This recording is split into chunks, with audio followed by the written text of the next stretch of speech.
နိုင်ငံဖြတ်ကျော်ကြားဖြန့်ဝင်လိမ်လုပ်ငန်းတွေကိုဂျပန်စစ်တပ်ကစနစ်ကျကာကွယ်ပြီးစစ်စရိတ်ရှာဖွေနေမွန်ပြည်သက်ပါတီဆီယနာရှင်တိုက်ဖြတ် NSPAD ကကြေညာအကြမ်းဖက်စစ်ကောင်စီကနိုင်ငံဖြတ်ကျော်အွန်လိုင်းငွေလိမ်လည်မှုနဲ့လူကုန်ကူးမှုလုပ်ငန်းတွေကိုစနစ်တကျအကာအကွယ်ပေးကကိုကျိုစီဝါရှာဖွေနေပြီးအစောပိုင်းလုပ်ငန်းတွေမှာရရှိငွေကြေးတွေကိုစစ်လက်နက်တွေတက်ဆင်ပြီးပြည်သူတွေကိုအကြမ်းဖက်တိုက်ခိုက်မှအသုံးပြုနေကြောင်းမွန်ပြည်သက်ပါတီဆီယနာရှင်တိုက်ဖြတ်ရေးကနိုဝင်ဘာ25ရက်နေ့မှာထုတ်ပြန်လိုက်ပါတယ်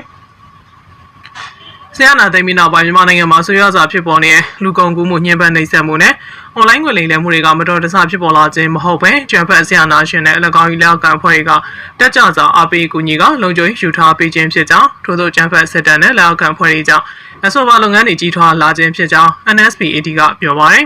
လက်ရှိမှာနိုင်ငံပေါင်း89နိုင်ငံမှာပြည်သူအများအပြားလူကုန်ကူးခံနေရပြီးအမေရိကန် UK နဲ့တရုတ်နိုင်ငံအပါအဝင်ကမ္ဘာလုံးဆိုင်ရာငွေကြေးဆုံးရှုံးမှုက20အမေရိကန်ဒေါ်လာ15ဘီလီယံကျော်ရှိနေကြောင်းအကြံဖတ်စစ်ကောင်စီကအဆိုပါတရားမဝင်အမြတ်စွန်းနဲ့အသုံးပြုပြီးဆက်ရန်တရားတွေကိုတိစောက်နေခြင်းကဒေသတွင်းတည်ငြိမ်မှုကိုပါကြီးမားစွာချိန်ချောက်လျက်ရှိကြောင်း